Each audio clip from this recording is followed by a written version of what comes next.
Hello and welcome to our segment, Cut Through the Noise. Today we're answering your questions that we've been hearing throughout the month. We're talking about Social Security benefits, the cost of college tuition, taxes on the sale of your residence, and cash in the bank as you head into retirement. Stay tuned.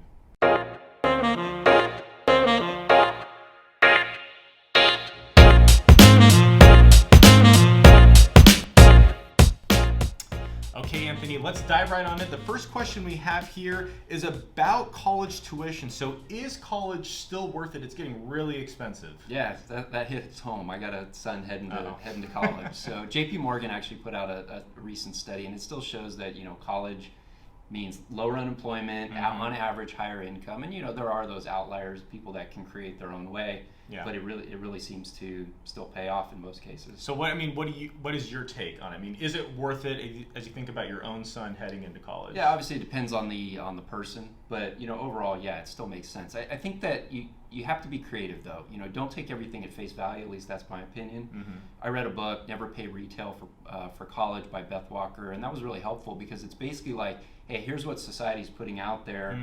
All these kids are going in, they have six-figure debt when they get out of school. Yep. But what if we created more of a path and said, okay, well, I'm going to go out and I'm going to get scholarships. I'm going to really be selective, not keying on one school. I'm going to, even if I don't qualify for financial aid, but I'm going to look and see, okay, where do I fit in and how can I map this out? I like that. Rather than looking for problems, you're looking for solutions. Yeah, well, what do you think? I think it's still worth it. I think college is still worth it. Yeah, the price tag is still up there. But like you said, colleges are going to find ways to get people to come on campus. There's scholarships, there's grants, like you said. So you just have to be creative. I think what happens is that people get this tunnel vision on, I'm going to this one college. And if I don't go to this one college, my life is going to fall apart. I'm not going to be successful. I'm not going to get that job. That's just not necessarily the case. And we say it time and time again.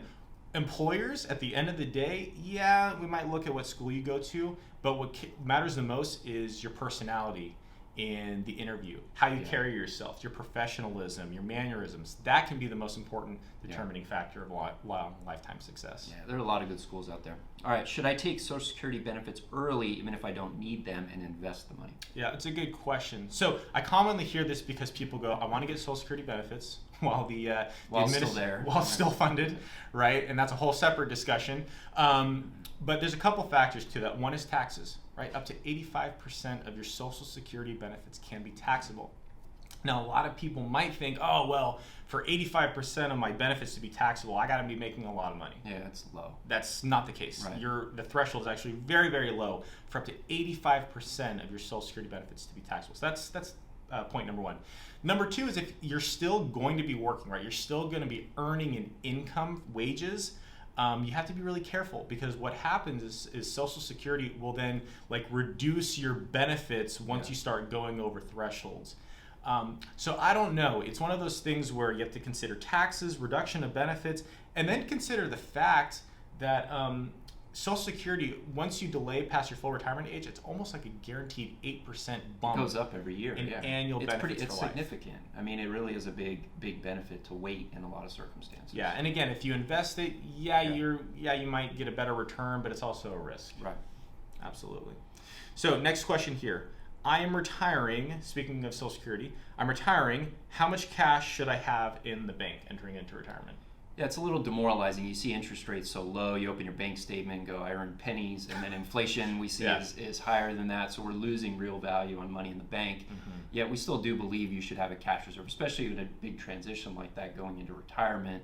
Have a cash reserve target in mind. Here's how much, helps me sleep at night, provides an emergency reserve, money that's accessible and it's stable. And then, beyond that, we can build a second layer of reserves. Yep. And maybe that's where we keep money more conservative, but we at least try to keep up with inflation overall. And then, of course, above that, having our investments well allocated. So what would be an example of a second layer reserve for people? Yeah, so a lot of times, maybe a little bit of stocks as part of an account, but tax-free municipal bonds can be great. Something that's overall conservative. Yes, it may have a little bit of fluctuation, but can at least pay something to earn a little bit more than cash. And then the other thing too, I noticed that you said was target. And so that's what you have to be really careful is if you don't want to have too much, right? Be too conservative, but you don't want to be too little, right? It's kind of like that too hot, too cold. But that's really where the financial plan comes into place to say, okay, based upon all my other income sources, not just my portfolio, how do I make sure that I have consistent long-term, let's say monthly income, regardless of what the market does? Yeah, be purposeful. All right, last question for you, Alex. How can I determine if I will pay taxes if I sell my residence? Yeah, that's another really good question. So there's a lot of nuance that might go into this. I'd say there's a couple factors. Number one, think about what you bought your home for. Right? Go back. What did you buy your residence for? The second thing is, did you make any substantial improvements to your residence? Right? Changing a broken sprinkler out front is not a substantial improvement to your residence, but maybe you put a new roof on. Right. Maybe you redid the kitchen. That's a substantial improvement.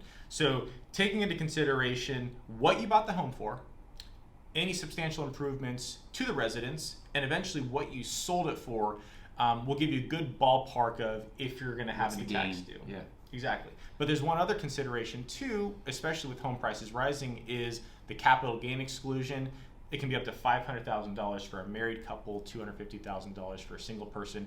That's the amount of gain that you could exclude from the sale in order to basically pay less tax. Yeah, and you have to have lived in the residence for 2 of the last 5 years. That's right. The 2 of 5 year test is something else to consider. The ownership and the use test. Yeah, it's so significant though. I mean, you should be consulting your tax pro on this kind of thing. You want to make sure to get it right. Absolutely. Well, this is our segment, Cut Through the Noise. We hope you found it helpful. If you have questions that you would like us to answer, we'd love to hear from you. Send us an email at admin@onedegreeadvisors.com. We look forward to hearing from you soon.